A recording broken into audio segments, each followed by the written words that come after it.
This is Smarter San Diego TV.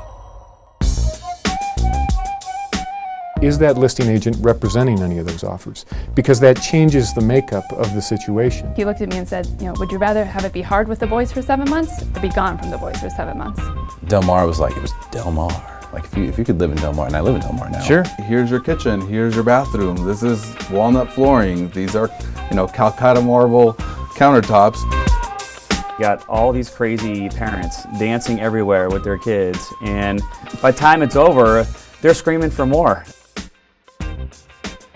Our next guest is joining us for the first time. Please put your hands together for Century 21 Realtor, Steve Ploetz. There he is, Steve Ploetz. What's up, my friend? How you doing? I'm doing very well. Thank you so much for having me. Great to have you. Hey, this is something that I think a lot of people believe to be true, and I don't know if it's true or not, but if you're a home buyer, you're driving around, maybe you're going to open houses, you picked up the paper, you're driving around looking at open houses. I think a lot of people believe that the smart thing to do, if you're a buyer, especially in a competitive market like we're in right now, is to reach out to the listing agent and try to gain favor with them and say, hey, if you were my agent, would that help me get this property? And so I think this is an important topic to cover in this type of market, especially where the buyers are empowered, they have access, they can see what homes are for sale, they can drive around and look at them. If you were a buyer in this market, does it make sense to call the listing agent on a home that you're interested in? I think it's a great question. I don't think that there is a 100% either way, yes or no. I think that what's interesting about the market right now, and particularly when it's a question that I hear often, there is the perception that if, as a buyer, you call the listing agent, that you're getting a good deal. I would say that's most of the time is not accurate. A very simple example would be if you were to ask 100 real estate agents and say, hey, here's the deal. You are in escrow, dual agent, you're representing buyer and seller, and the transaction is going sour and you're going to lose one of those clients. Probably 100 of them say, lose the buyer, stay with the listing. The power is with the seller. And so that kind of shows you up front that the fiduciary responsibility is not split 50-50, that the agent, as much as they're agreeing to in writing to have both parties' interests in mind, it's very, very challenging to do. How do you do that? How is that even possible? A dual agency is a whole other bottle.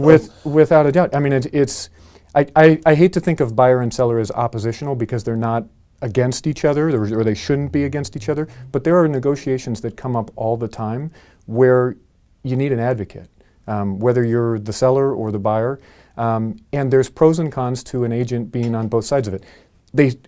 As I mentioned, they simply cannot have your 100% fiduciary interest in mind. However, there is more money in the transaction. Most agents, if a typical listing is a 6% listing, some agents will do a variable commission where they will reduce the commission by a percentage point, so now it becomes a 5% listing or something along those lines. So in competitive situations, that can help an offer get won. It's important to know the legal side of it, which is the listing agent is not allowed to give what the offers are at, if it's a multiple offer situation, to any of the buyers, including their own buyer. That information cannot be disclosed. They're allowed to disclose, they're required to disclose the existence of the offers, but also if they are representing any of those buyers. So I think that it ends up in a spot where the balance becomes very tricky. Sometimes the benefit of dual agency is that the agent, if there is more money and buyer is holding firm on a certain dollar amount or a roof repair or all the different negotiations that go into the transaction, and the seller is also unwilling to budge, that sometimes an agent can say, hey, you know what, there's enough money here, we can make it happen I can reduce the commission or give a credit to the buyer or whatever it may be. That would be the benefit. I guess the advice that I would give, the takeaway is, as a buyer, find out, number one, is there the existence of other offers? Are there other offers on the table? Whether you are appealing to the listing agent and asking them to represent you, or you have your own buyer's agent. And then also find out, is that listing agent representing any of those offers? Because that changes the makeup of the situation. And again, agents are not allowed to disclose those offer prices, but when the average real estate agent is doing 1 to 2 deals, does it happen? Unfortunately, it does. And so now the liability of that is obscene. I mean, and I would say that any mistake that is made by the listing agent, no matter how, or the dual agent, no matter how innocent, can be seen as them favoring one party or another. I have a client that just sold a house in Minnesota and has moved out here and purchased up in North County, and their house that they sold in Minnesota, they have an agent that is representing them as the seller and the buyer, and they affectionately refer to her as their double agent, which is just because it's impossible that she can have both parties' interests in mind.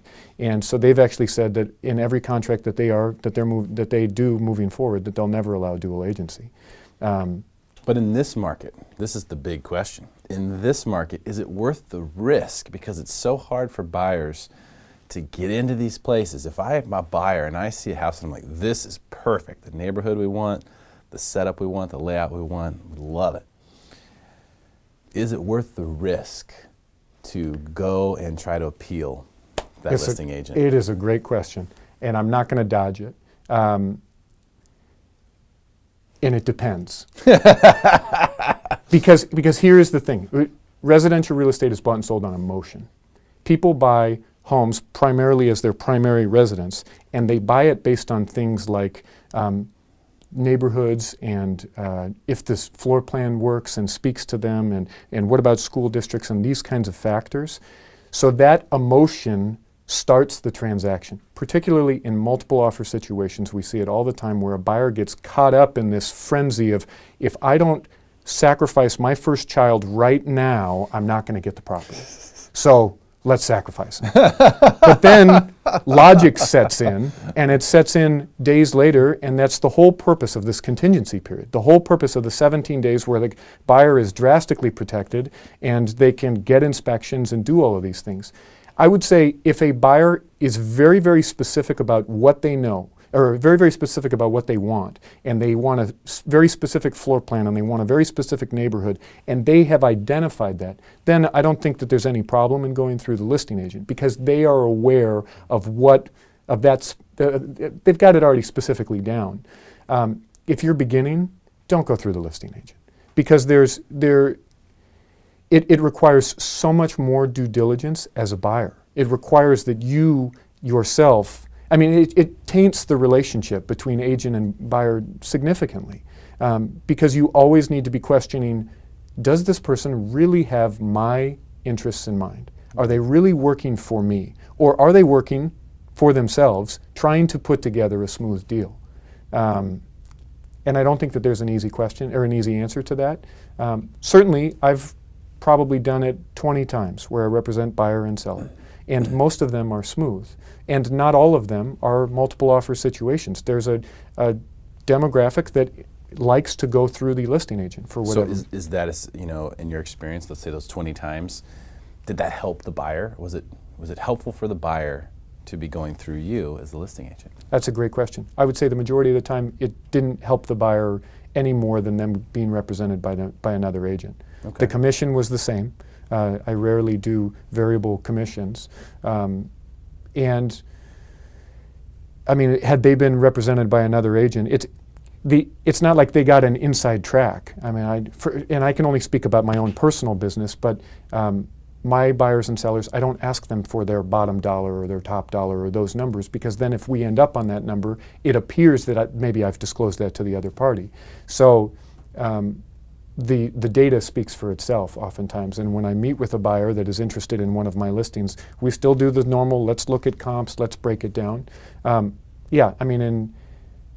There probably has been a couple of times where it was advantageous to the buyer. But not that often. But certainly not a majority. Certainly not a majority. Okay. Yeah, of 20, I would say 25% it's been advantageous to go through. It's always advantageous to go through me. But no, in terms of dual agency, yeah, 75% of the time I would say it's not advantageous. Okay, that's good information though. That's real information there. So Steve, you're kind of known for this $1 million experience that you have created, and it's basically a philosophy of serving people who are listing their homes for sale, to the extent that you're treating them and their property as though it were a luxury listing.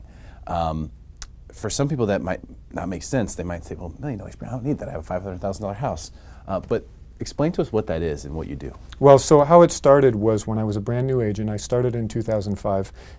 Everybody's talking about 5-year plan. What's the goal? What do you want to do? So I thought, well, I want to work in the ultra luxury price point. I want to work the $100 million listings, that kind of stuff. And so I shadowed a lot of those agents and saw what they did on big property, Rancho Santa Fe, Del Mar, those neighborhoods where the property average sales price is $5-6 million.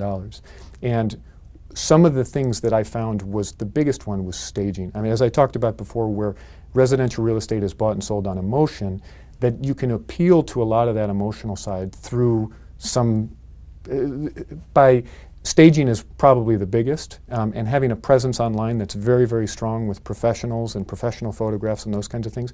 But the difference is, unlike other agents, is that my goal is to work the $400,000 to $800,000 price point, to be in that, our demographics that are making moves, that are going through life changes of marriage and having children. And I have found that by paying for the staging out of my own pocket up front, there's a couple of strategies and tactics that we can use in order to make sure that we get top dollar, that the property moves quickly, and particularly if let's say our demographic is making a move, that we're moving from a smaller townhome or condo and we're trying to get into a larger detached house, there's the fear of having 2 transactions at the same time, particularly when the market is the way it is, being able to lock up the sale and know that this transaction is secure, we can negotiate it out because we will have multiple offers, because we'll be able to negotiate a lease back, whatever it may be.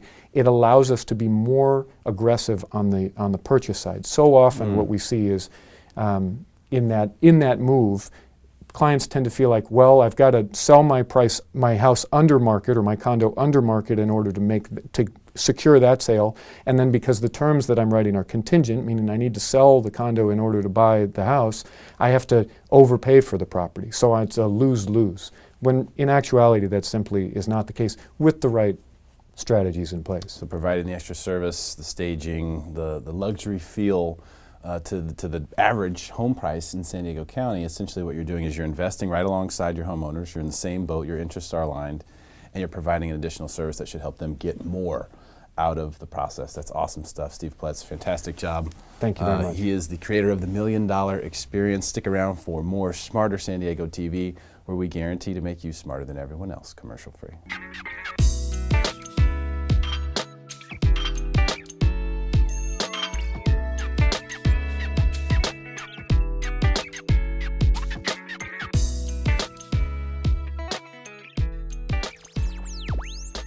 Our next guest is joining us for the very first time. Please welcome real estate expert from Taylor Realty Group, Lauren Taylor. There she is. Lauren Taylor, how are you doing? I'm good. How are you? Great to have you here. Thanks. Important topic today. Market's going up, homeowners are happy, it makes the city look great, does great things for industry, but unfortunately, our poor VA buyers, are they getting priced out? What should they do? This is what we're going to talk about today. So how do you deal with such a rabid market when you're a VA buyer and your income is not going up as fast as the home prices are? Yeah, I mean, it's definitely a market-specific issue. I mean, for the last 3 years, we've had a significant amount of growth. As a military spouse, it's something I'm particularly passionate about, to make sure that our VA buyers are getting the homes that they need for their families. I personally think that VA buyers have a great shot in this market right now, but they definitely have to adjust their expectations in terms of the houses that they can afford. This port is different than Virginia, it's different than Hawaii, it's different in terms of what house and also what type of school district you're going to be able to purchase into. So for me, it's we can't change the market. We can't change what the listing side is at right now. But what I can do is help my buyers adjust their expectations and then represent them strongly to get the homes that they want. How do you adjust the expectations? I mean, is it just about saying, listen, you're not going to get as much house as you think, let's focus on location? Or, what is the secret to, managing those expectations? I 100% believe in context. So the problem is that when a buyer, any buyer, forget if they're VA or non-VA, if any buyer doesn't have enough context, then they don't really understand what they can afford in this market. So the problem also with VA buyers is that they have a very short timeline to find a house, right? Most people are here for like 10 days. So one of the things that I do to help my clients create context is to provide them with video tours of properties before they even get here. So, they already know, they've seen this, 20 properties prior to this one, knowing that this is probably the best they're going to get in their price point. And also maybe knowing it's not their forever home. They're going to be here for 4 to 8 years, and this is the right choice for them now that's going to meet their needs now. And so how do you combat that? You mentioned not necessarily a forever home. Sometimes people get PCS different places. What about the VA guys who say, or gals who say, hey, I think it's a better idea to just rent for this 4 to 8 years or however long it is, and I don't want to mess with this marketplace, and I don't want to have risk in the market. What do you say to those guys? Everyone's, my goal as an agent is to give my clients the most information possible so they can make the best decisions for their family.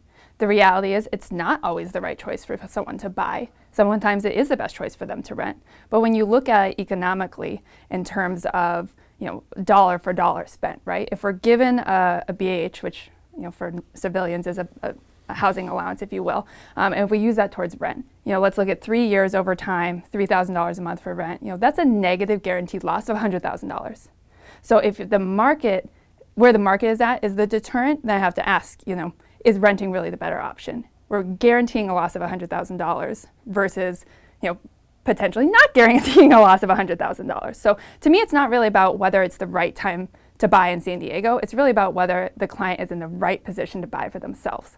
Do they have a nice, comfortable cushion? Are they in the position to make those monthly payments? And have they given themselves the timeline necessary to recoup any fluctuations in the market if that happens? So the way you're looking at renting is basically like it is loss because there's no opportunity for gain? Is that? Yeah. Okay. Absolutely. Sort of like if you own the home, you're paying some principal, you get to write off some interest, so there's something there. Yeah, there's definitely a tax incentive to owning your property, but you can't deny that writing a $3,000 check to someone else's mortgage isn't a loss. I mean, you're gaining a proper roof over your head. You're gaining a comfortable space to be, and for some people that is absolutely the right choice given their different time frames. But if you have a time frame that allows for adjustments, or if you're comfortable being open to rent your home, if the market isn't exactly where you're at when you move to your next station, then I think the buying definitely needs to be considered. The problem that I have as an agent is that I want to create enough context before they get here so they feel comfortable to make the right decision for them. And so I'll have military families come and they'll say, I'm going to rent for a year and then we're going to buy. Well, I find that as like a challenge. Like, well, if you found the right place for you, would you be open to buying now? And the answer is always yes. Why? Because renting, you lose a year of rent, you lose a year of your time, and ultimately we move every 2 to 3 years. Who wants to move mid-station? So most of my clients who have entered with the, that as their desire, to come here first and then live here for a year and then move, after finding out my system and how I help my military buyers, we find them the houses they want off the bat and save them that money and save them that extra move. What do you think about the VA loan stigma that I know has been out there in the past? Is it still out there? Is it dissipating? Are people becoming more comfortable with it now? Because my understanding in the past in these hot markets is that the VA offers get put in the bottom of the pile because listing agents are afraid of the VA financing not working out.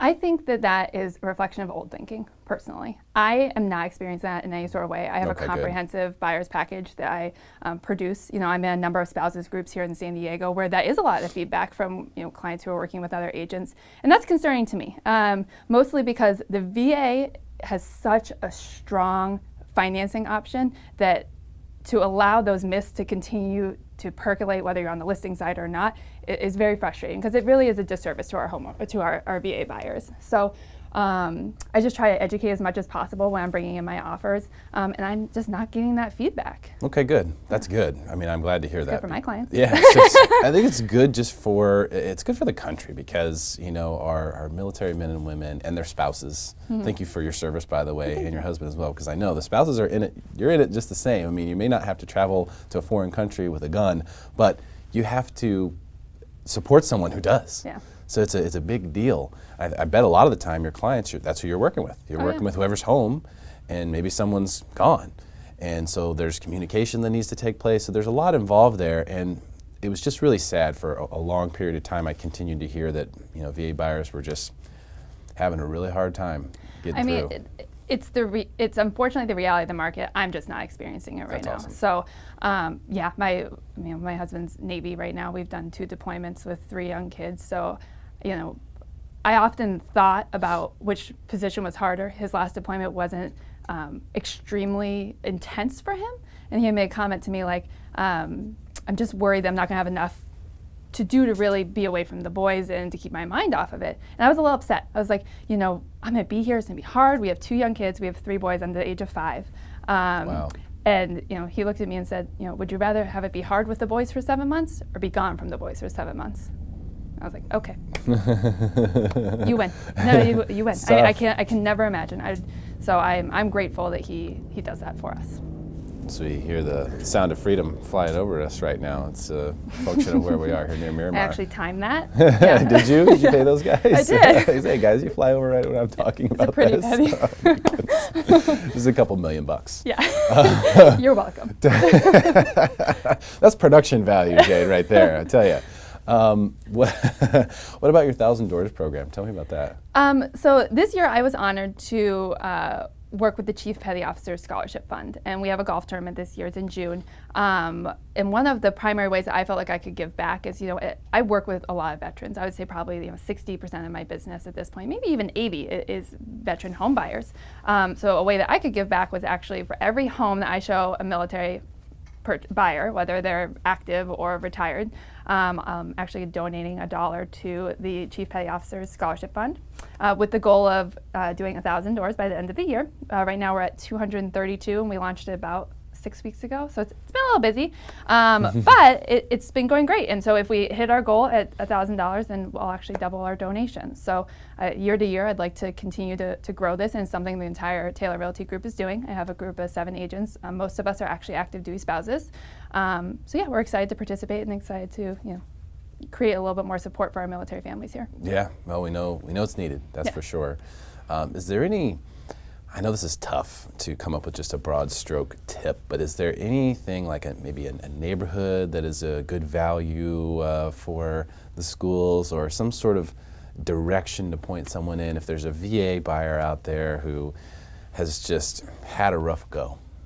Is there Derrick, I'm not going to say that live. Any encouragement? So I strongly believe that value in this market, sometimes we live in a world of information, where information is provided wherever you go. You can go online, a million different answers are going to come out. There's a couple areas in San Diego where I definitely think that there's good value in terms of the resources that are available to home buyers that could definitely fit their needs. So a lot of what I do is actually worked into my Facebook page. I work on educating a lot of people in terms of areas, in terms of off-market listings and things like that. So I would say visit my Facebook page for a lot of those tips. Okay, that's a good plug, right? Perfect. Well done, Lauren. Yeah. Thank you so much for your time today, and thank you and your husband so much for your service to this country. I have to tell you, there's been a lot of burning of the American flag going on lately. It's really ticking me off, and I realize it's the First Amendment right for people to want to burn the flag, but it's also my First Amendment right to tell you you're an Stick around for more Smarter San Diego TV, where we guarantee to make you smarter than everyone else, commercial free.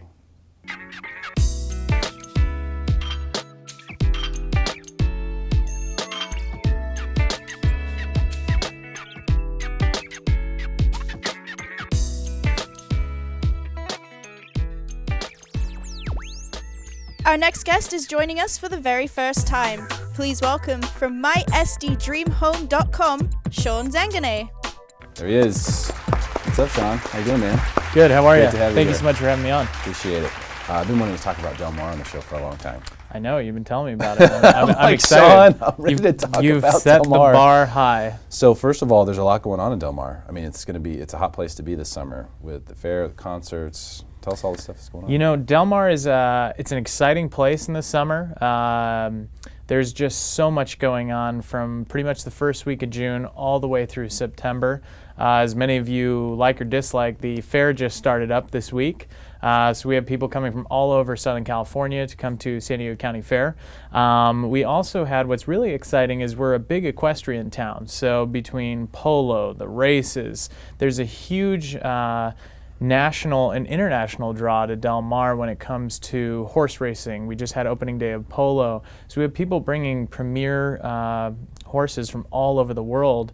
And it's really exciting to see them land here, right here in Del Mar, where you can be driving down Via del Valle and just kind of look to your left and see, multi-million-dollar horses performing at their best. I know, isn't that crazy? Yeah, it's pretty cool.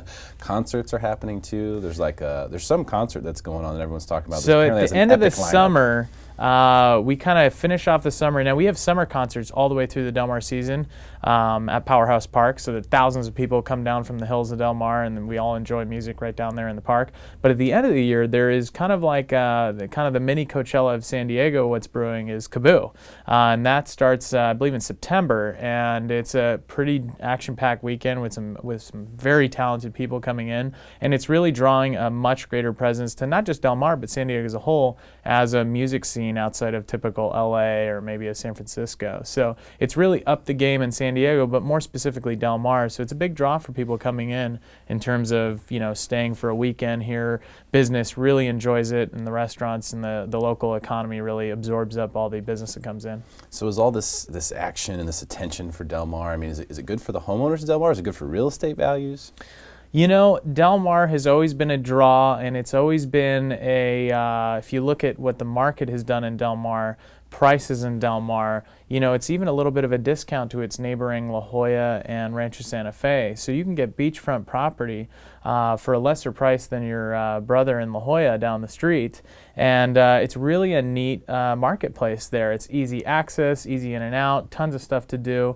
And really the village kind of circulates around all the entertainment. So it's a really nice spot. Okay, so you think that all the horses and the races and the fair and the concerts, you think that's a good thing for home values and home ownership in Del Mar? I really think it is. If you look at Del Mar, there are a lot of part-time owners who live in Del Mar. So a lot of times they're either traveling the country or the world or live in another part of the country during the off seasons. As Del Mar has been historically known as a summer rental town, due to the big draw of the horse racing and everything comes in, especially with the high-end luxury clientele. Someone will fly in bringing their multi-million-dollar horse, or horse plural, and they'll want a place to stay and they'll want a place to crash for the summer, and they're okay paying top dollar, 10, 20, 50 plus $1,000 a month just to rent a beach property, and it's pretty consistent year over year. That's just crazy, man. Yeah. It's that kind of marketplace, but I mean, like Del Mar. When I first came to San Diego, so almost 12 years ago, Del Mar was it was Del Mar. Like if you could live in Del Mar, and I live in Del Mar now. Sure. If you could live in Del Mar, that was just that was an amazing thing. Yeah. It was very rare. It was super luxurious. I wonder now, is it becoming more, because we're starting to see some of these other coastal areas really boom. Encinitas, Carlsbad's, even Oceanside is nothing compared to Del Mar now, but these coastal areas are really blowing up. Is Del Mar sort of molding into being one of those coastal areas, or is it still sort of its own standalone luxury area? Del Mar has historically proven to be a quiet beach town, and through all the ruckus that's gone on to the north and south with Encinitas areas and La Jolla really transforming over the last 20 years, Del Mar has kind of kept its integrity, and the residents of Del Mar really value and preserve that as much as possible. You'll see developers come in trying to add new construction and value to the area, and you'll watch that. Nope, Del Mar says we want Del Mar to be quiet and we want it to be what it is. Mm-hmm. It's cool. It's really interesting because I've seen I walk around a lot down there in Sure. Stratford Court and stuff where Yeah. there's a lot of ocean view homes, Yeah. and you see what they're doing is they're redeveloping single homes. There's like these single home redevelopments where they're buying a house, and I don't know if they tear it all the way down or if they just tear it down to the studs or what, but then they build up like a 2-story, just sick house. And there's a bunch of those, one single house developments going on over in Del Mar, and I imagine those price points they're taking those homes from being, maybe $1.2 million, $1.3 million to $3 or $4 million. Every day we see it happen, and a lot of them, Del Mar isn't necessarily a big spec town. People want to build something that they preserve and live in, and a lot of them are a neighbor who will buy a house with just a little bit better view, add the value to it, and that's where they call home. So it's really interesting to see all the development go on there. Like any coastal town, things take time. So a lot of those projects, you'll see them take a year or two to come to development. But yeah, it's amazing to see all the new life that's coming into these detached homes right here along the coast. Let's talk downside in Del Mar. Is there what's the downside to owning in Del Mar? Are there places to avoid, things that you should look out for if you're going to buy there? You know, it's pretty hard to put a downside when you're that close to the beach and having entertainment all around you. But there's a couple areas you might see as you cruise over Del Mar Heights Road there. You know, the homes just neighboring that street, you know, they've pretty much forever stayed at the same price. You know, you'll see them turn over quite a bit because someone will move in there thinking, I got the Del Mar address, and then they'll realize, you know, this wasn't the right spot for me. So probably in Del Mar, that's the only place that we see a challenged micro location. Alongside Del Mar Heights Road. Correct. Yeah, along Del Mar Heights Road is the only spot we see a challenged marketplace. But the rest of Del Mar, I mean, it's the average median sales price is right around 1.7 million in Del Mar. So you're dealing to a very high-end, tailored, educated consumer. However, if you want to get in cheap, that's the street of dream right there. That's kind of the, if you want to be close to the ocean, that's kind of where people will find themselves. Yeah, don't get me wrong. I mean, on Del Mar Heights Road, if you have a house there, you're going to have an ocean view. Absolutely. And it's probably going to be pretty breathtaking. You're going to have a sick pad with a great ocean view. You're just going to have a hard time backing out. Right. Of the, you know, because Del Mar Heights has turned into, it's like a highway, That's the main man. thoroughfare, man. They come through there, and cars are cruising pretty fast coming down that hill because they pop over the hill in Del Mar Heights and they see the ocean on a sunny day, and they forget where they are. Mm-hmm. So it's you definitely see the traffic coming in and out of there, as that is the one of the main arteries going into downtown Del Mar. And I don't think that'll ever change. There's really no way to reconfigure the access there. So you continuously see those homes along that street are the only homes that are kind of pinned down to that price point. But as you see, you get a couple blocks away from Del Mar Heights, and they immediately flourish at a much higher price point. Definitely. So if you are if you're looking to buy in Del Mar and get a deal, you may have to deal with Del Mar Heights Road. This is true. Outside of that, you know, it's a lot of custom homes. Mm-hmm. You know, the price points can get up pretty high, especially when you get down to like 26, 28 down there. Sure. Over by Dog Beach, the little volleyball area there. And it really seems like, you know, the Del Martians, as we call them. Yep. I guess I am one of them. Right, there you go. The Del Martians are really serious about keeping everything in Del Mar very cool. Yeah. They're not going to let anything wild and crazy happen. So I think it's a very stable area. It is. I think the only thing to really, in my opinion, what I've seen to avoid is the Del Mar Heights Road, unless you really know what you're getting into and Sure. you're cool with the traffic. Sure. That's the one sort of area that's a little questionable. But there's a big topic that's floating around amongst the Del Martians right now about vacation rentals. Very hot topic. Because that is, and I think vacation rentals and the opportunity to buy a home, a coastal home, and make it a vacation rental is partly what has propagated the coastal prices to be so high, because Absolutely. it makes things pencil at a higher price. And it's a big thing in Del Mar. Del Martians don't like it. Right. They don't like the transients. They're fighting it right now. They fight it, dude, and they you are know, tough. As a San Diego city, Del Mar has been doing this for years. I mean, since the Bing Crosby days. I mean, they would come in, rent these houses along the beach, and throw big wild parties after the racetrack season, after a big race, and it's been happening like that for years. I mean, this is nothing new. Well, what's happened is now it's just easier to find them with Airbnb, with VRBO, and people putting their houses there. It's just much easier to find them. But I'll tell you, I've worked in Del Mar for a number of years now, and every day we have someone come in off the street going, "Do you guys have any short-term rentals?" So the demand is definitely there, and you have people, like I said, $10,000, $20,000, $30,000, $50,000 a month renting their homes. Well, they use that to go travel, to go do other things, and to visit other cities. So you'll notice a lot of times you'll have very high-end clients who will come into town because they're paying top dollar for a beach city to rent a home in, and it's mutually beneficial. The owners are winning, the tenants are winning because they're finding a place they can entertain. Because when they come here, the difference with a hotel stay, they can entertain at this house. When you're bringing a multi-million-dollar horse for the summer to race the horse here, you want to be able to bring people over and entertain. That's part of the panache of having that here in Del Mar. So that's what kind of makes it special. You don't have that really in any other town, and it doesn't have the glitz and glam that Del Mar does. It's a very glitz and glam type attitude throughout the summer because of all the influx of high net worth individuals who come into town. And do you think if the Del Martians are successful in knocking this vacation rental thing down, you think that'll hurt Del Mar real estate prices? You know, I think it's a long road for them to be successful with that, because you have a lot of individual owners who do capitalize off of this. But I think it'd be interesting to see where that goes. I think you'll start to see a whole new birth of maybe a hidden Airbnb or something where people don't know about it. I think it's going to birth something different. We don't know what that is.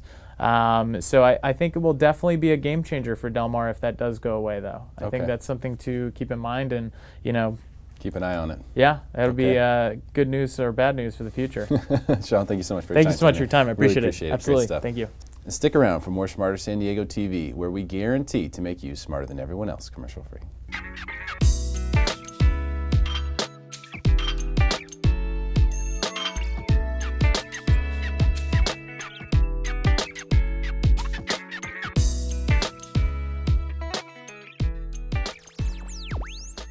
Our next guest is our community correspondent in Scripps Ranch. Please welcome back to the show, Scripps Ranch resident and real estate expert, Scott Ryan. There he is, Mr. Scripps Ranch. Scott Ryan, how are you? I'm good, how are you? Good to see you. It's going to be a hot summer in Scripps Ranch this summer, just like it always is. It's my favorite time of year out there. You got June gloom at the coast. It's always sunny in Scripps Ranch. No such thing as June gloom in Scripps Ranch. No. It's great. It's great. Actually, we got a lot of great community events coming up, and one of my favorite things is the 4th of July parade. I looked at the SRCA website today, and this is actually the 46th annual 4th of July parade. Wow. So Man. It's awesome. When I first moved there, someone was like, yeah, we got our own little parade, go to this street and put your chair down, and I couldn't believe it. There's floats, and there's guys pushing lawnmowers and doing all crazy dancing. You see the mayor of San Diego, so it's a really big event. That's cool. There's concerts and stuff too. Yeah, right? A lot of good stuff. So also part of the 4th of July, we have the Scripps Ranch Old Pros Run and Ride. So it's a 10K around Lake Miramar, and it finishes at Hoyt Park with a big beer garden. And then they have 3 options on the biking, 12, 28, or 50 if you want to go for a long bike ride. But that's just a great community event. It's probably the biggest event that Scripps Ranch has for the whole year. And the beer's not bad either at the end.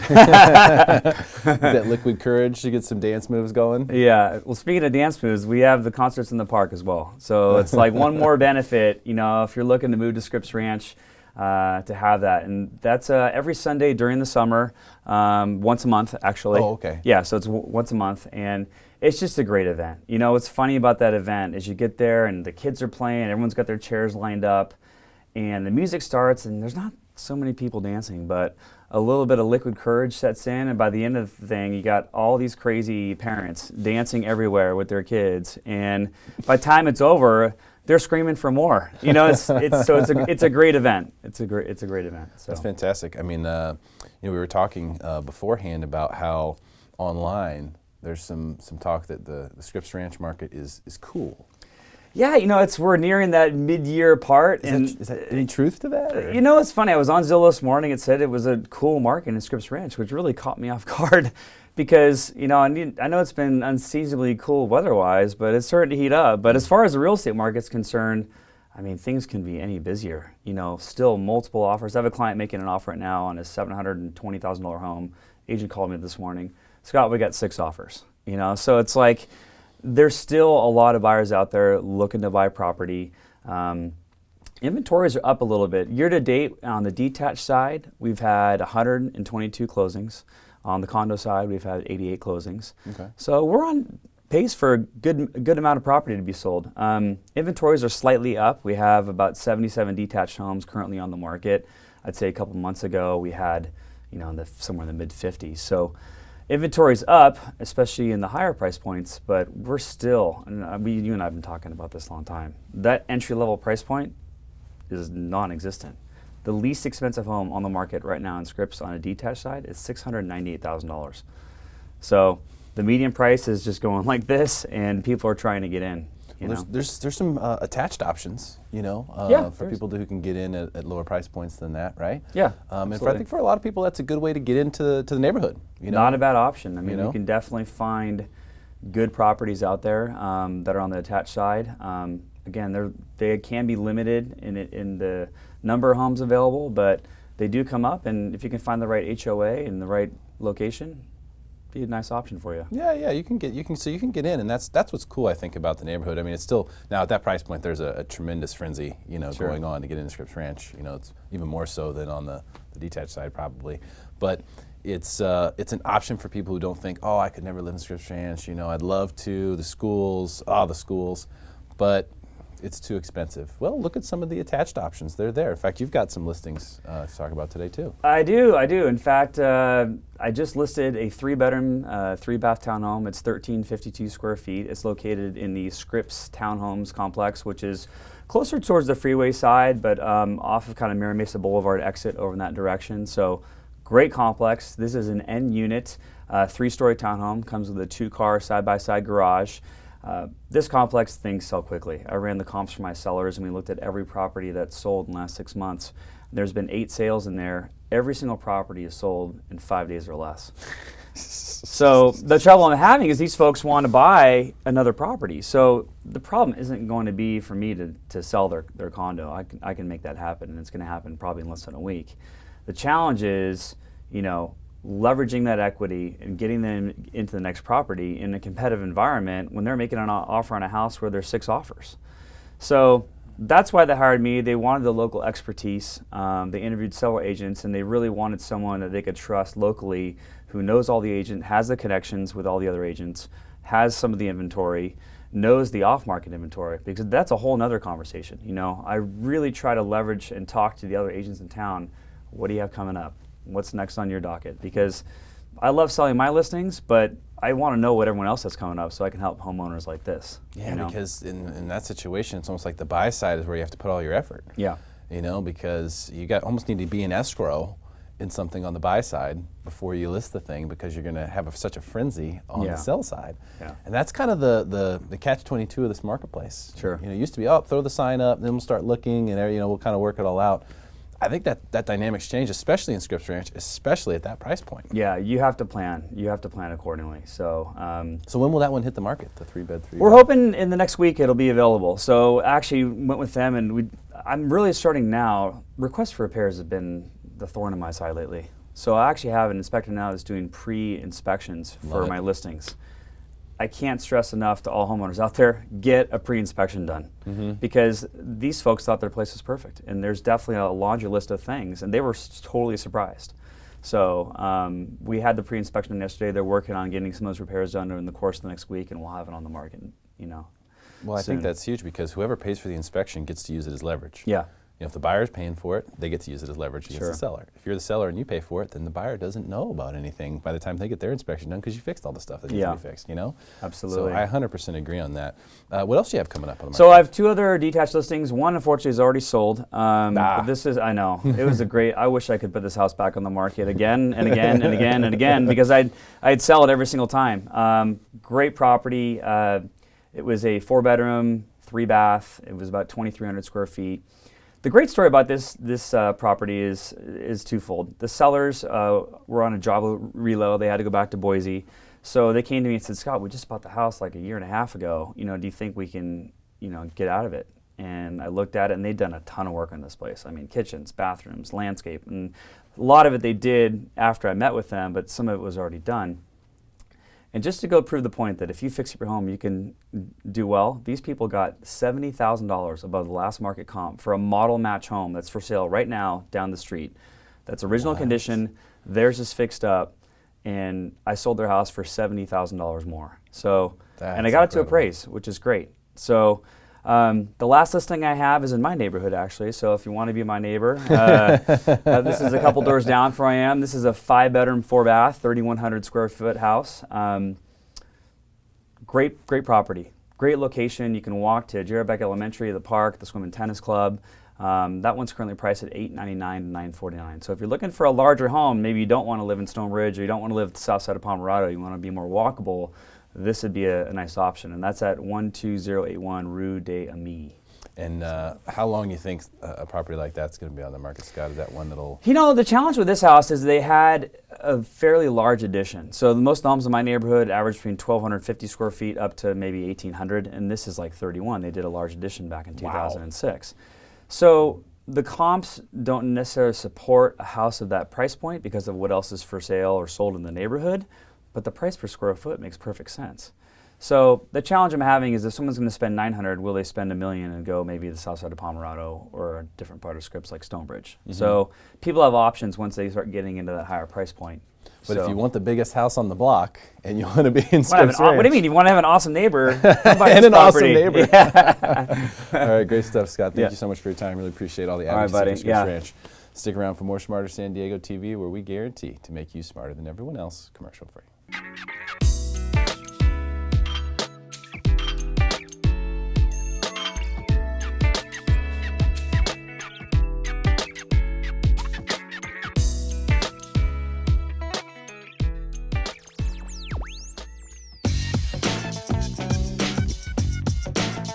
And now, it's time for Building San Diego. Joining us today is the founder of I Sell the City Real Estate, Jorge Verdugo. George, what's up, Derrick, man? good morning. How you doing? Thanks for coming on the show. Really appreciate your time. Thank you for having me.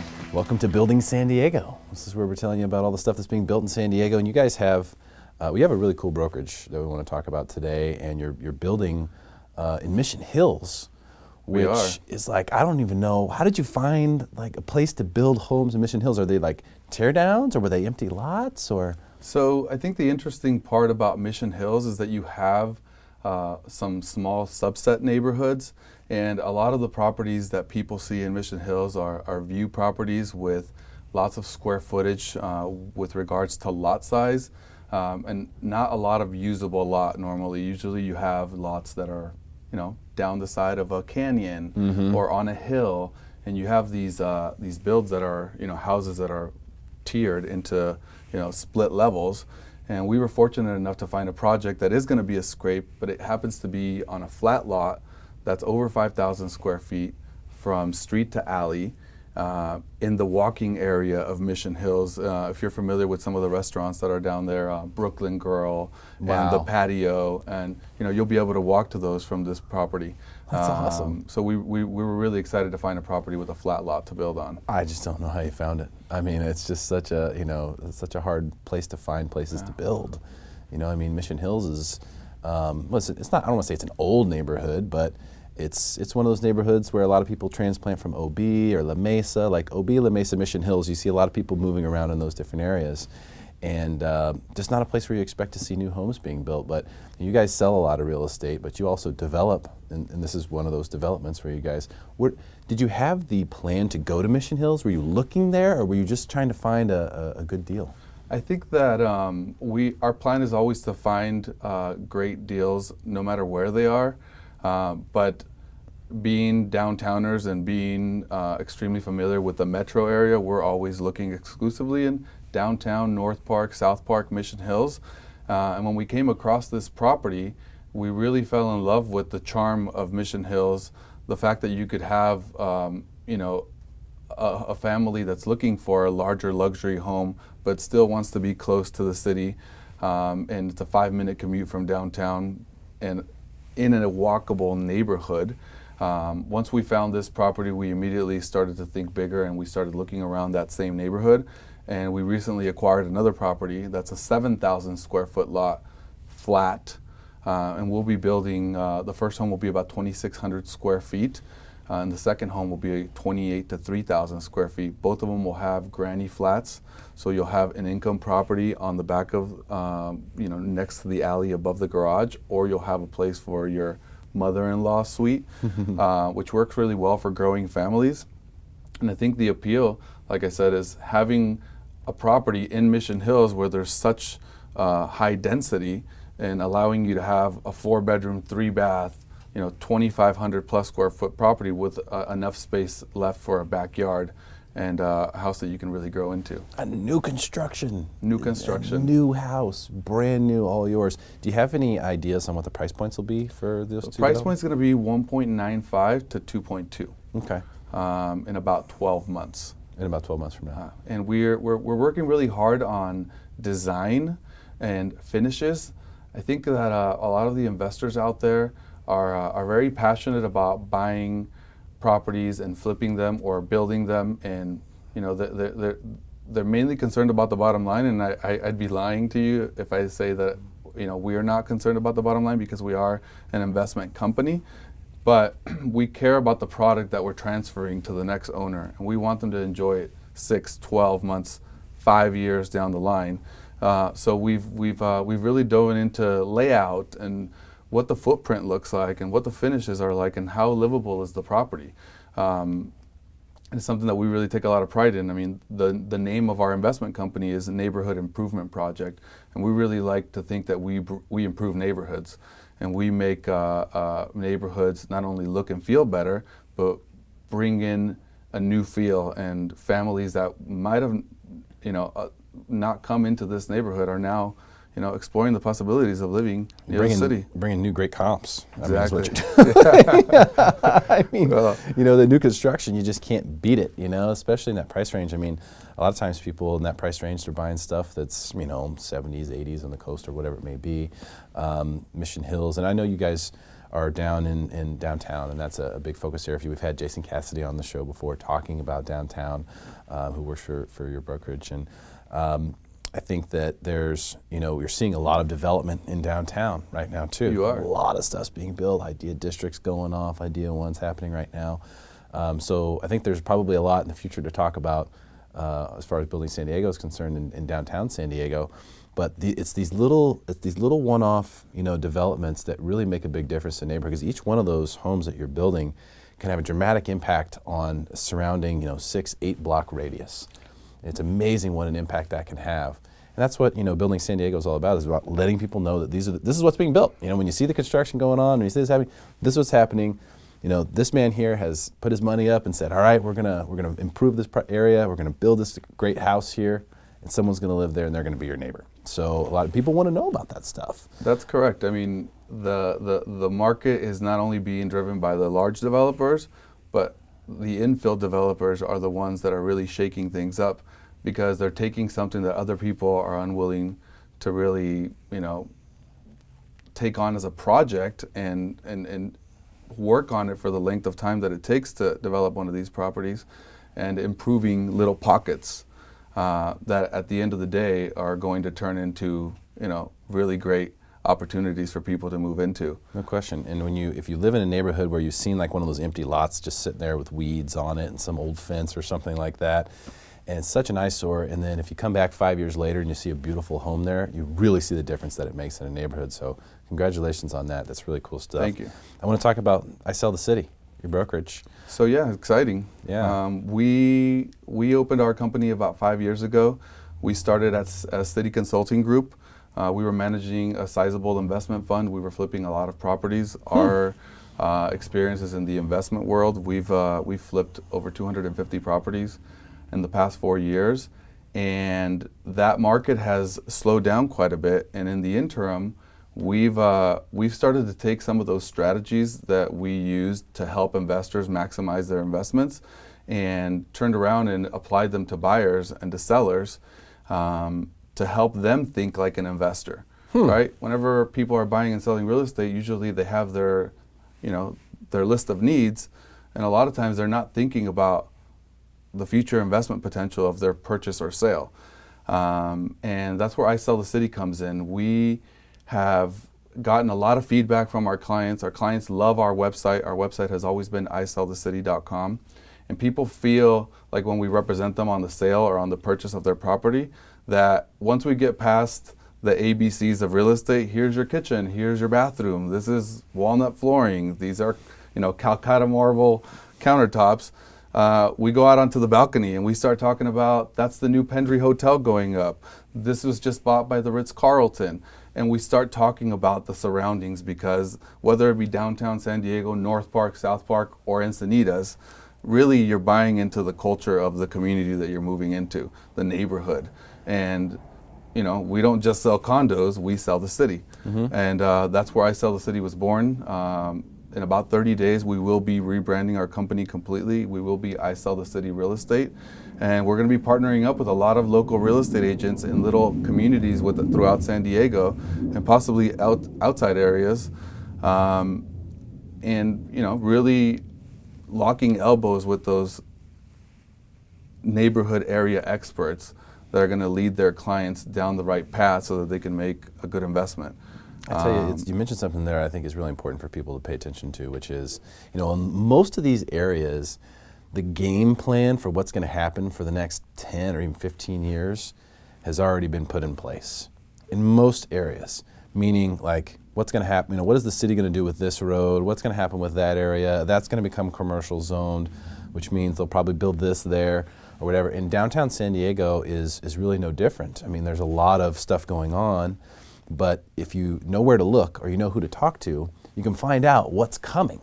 I think that's important for people who are buying in new areas to know, like, what is this going to look like? I mean, how many times have you seen or dealt with someone who, bought in a neighborhood that was nice and quiet, and then all of a sudden a big road got developed, it came right through their front yard, and all of a sudden they're on, they're basically living right off of a highway, and it just changes the whole dynamic of where they live. But if they'd looked, they'd seen that road development had been on the docket for 5 years and was going to happen, for sure. So I think that's when you talk about selling the city, you're not just talking about what it looks like today. If someone plans to be there 10, 15 years, you're talking about what's it going to look like 10, 15 years from now too. Exactly. And it all comes down to your return on investment, because everybody who's buying real estate, whether it be your second home, your vacation home, or your principal residence, you need to think about it as an investment, because at some point, you will be moving that property, whether it be as an inheritance or as a sale to climb the property ladder or as a downgrade. And knowing what's going on in your surroundings is such an important piece of the puzzle when it comes to buying and selling real estate. And we feel really good about being able to provide that service to our clients, and not just opening the door to the listing, but really diving deep into the important aspects of the community. I tell you, you said it perfectly. Whether you like it or not, at some point, you can choose to not look at it like an investment, but at some point, you will be looking at it like an investment, because you will be looking at a HUD statement and you'll be looking at how much is coming to you. That's going to happen, or how much you have to pay. You're going to get to that point at some point when you sell this property. So whether you want to look at it like an investment today or you want to wait until later, it's going to be an investment at some point. George, thank you so much for coming on today, man. Thank you for having me, Derrick. Really I appreciate you. George from isellthecity.com. Thank you for watching Smarter San Diego TV. Check us out next week, same time, same channel. We'll see you there. Let's go.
Hey, great show, guys. That's a wrap. Jade, what's your schedule look like? Do you mind breaking down the set?